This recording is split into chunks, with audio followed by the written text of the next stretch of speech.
Oi, pessoal. Nesse vídeo a gente quer esboçar uma propriedade muito importante que ocorre no planeta Terra. Bom, em qualquer planeta. A gente desenhou então aqui uma esfera, considerando que a Terra é aproximadamente redonda, e vamos considerar aqui esse círculo grande aqui, sobre a superfície esférica, o equador da Terra.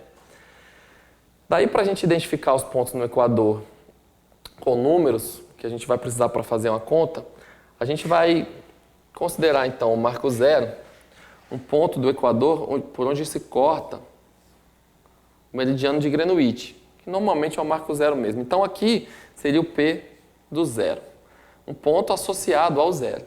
E a partir desse ponto, conforme você vai andando alguns radianos, a gente vai tendo outro ponto. Então a partir do zero, se você andar θ radianos, você cai num ponto aqui que é o P de θ. E aí todos os pontos do equador vão ter uma identificação com respeito ao intervalo desde 0 até 2π, né? Porque no 2π você já deu a volta. Então esse ponto P de 0 também é o ponto P de 2π, por exemplo. Certo? Para a propriedade que eu quero mostrar aqui, é muito interessante, é importante a gente considerar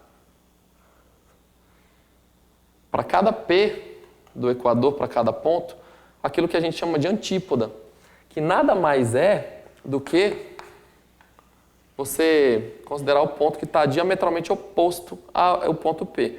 E eu acho que vai ficar bem claro para todo mundo que o ponto diametralmente oposto, você tem que pegar o ponto P e somar mais π, ou seja, mais meia volta. E aí esse ponto antípoda aqui, né, seria o ponto P θ mais π. Então, o P θ é antípoda do P θ mais π e vice-versa, e reciprocamente. Daí a gente quer trabalhar para tentar ver uma coisa interessante sobre a temperatura nesses pontos. Então eu vou definir a temperatura como uma função desde 0 até 2π nos reais. Vamos supor que essa temperatura aqui seja dada em graus Celsius, por exemplo, quer dizer, vai dar sempre algum número aqui. E a temperatura T de θ, o número T de θ, eu vou associar a temperatura no ponto P de θ. Então nota que de 0 a 2π você identifica pontos aqui no equador e para esses pontos você associa essa temperatura. Então até aqui eu acho que a função t está bem definida. Vale ver aqui também que P de 0 e P de 2π são o mesmo ponto, então a temperatura também tem que ser a mesma, ou seja, T de 0 tem que ser precisamente T de 2π, porque você está tratando do mesmo ponto depois de ter dado uma volta. Tudo bem?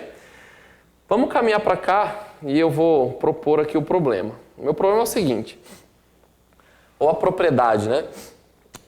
Em cada instante que você quiser, você sempre vai achar um par de pontos antípodas que tem exatamente a mesma temperatura no planeta Terra, em cima aqui do equador. Você vai falar, nossa, mas não tem nada a ver, né? Um ponto que está num país ou numa parte do planeta e o outro ponto que está lá do lado oposto vão ter a mesma temperatura, e a resposta é afirmativa.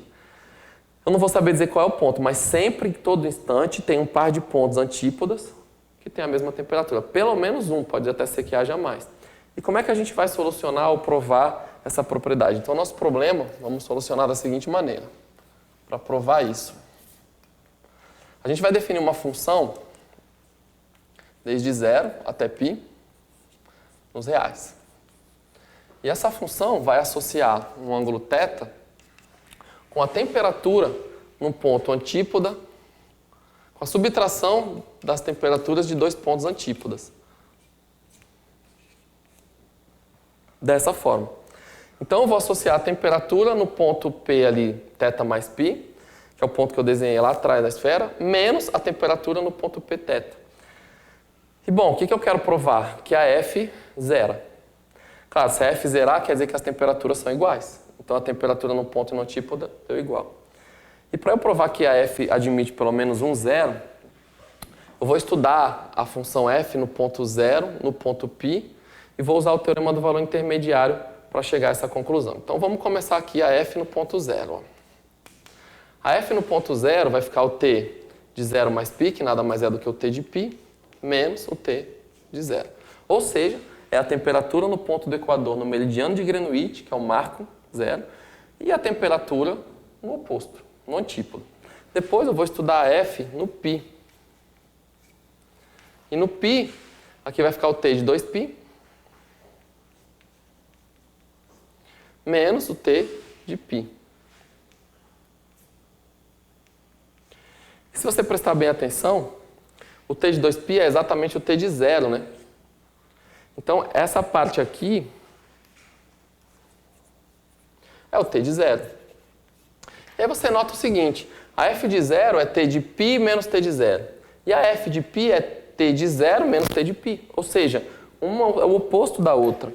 Então, isso daqui é exatamente menos f de 0. E agora você fica com a sua conclusão. Veja, eu vou desenhar aqui a sua f desde o 0 até o π. Tem 3 coisas que podem acontecer. De 2, uma. Aliás, de 3, uma.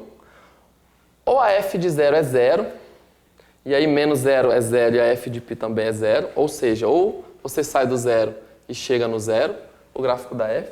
E aí esses já são pontos antípodas com a mesma temperatura. Por quê? Porque se a f deu 0 no 0, a diferença entre a temperatura do π para o 0 é 0. E aí eles têm a mesma temperatura. Ou você tem uma delas sendo positiva, vamos supor que a f de 0 é positiva. Então a f de π é menos f de 0, que vai ser negativa. E bom, está claro para todo mundo que essa função aqui é contínua, né? Porque a temperatura varia continuamente em todos os pontos. Então, se você tem uma positiva e uma negativa, pelo teorema do valor intermediário, a função contínua tem que passar pelo 0. Ou ainda, você vai ter a f de 0 negativa, e aí menos f de 0 vai ser positiva, de tal sorte que você vai ter uma coisa assim. E bom, você tem que passar por algum ponto onde essa função se anula. Então, sempre tem um ponto θ0 aqui fixado, onde a função tem que ser 0. Pode ser que esse ponto pode ser o próprio 0. Se no 0 a função for positiva, ela tem que decair para negativa. E se ela for negativa, ela tem que subir para positiva. Mas o fato é, pelo teorema do valor intermediário,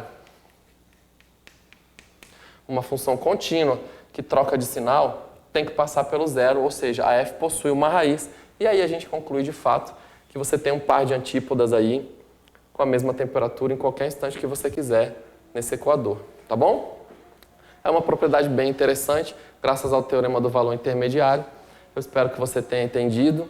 Muito obrigado pela atenção e até uma próxima.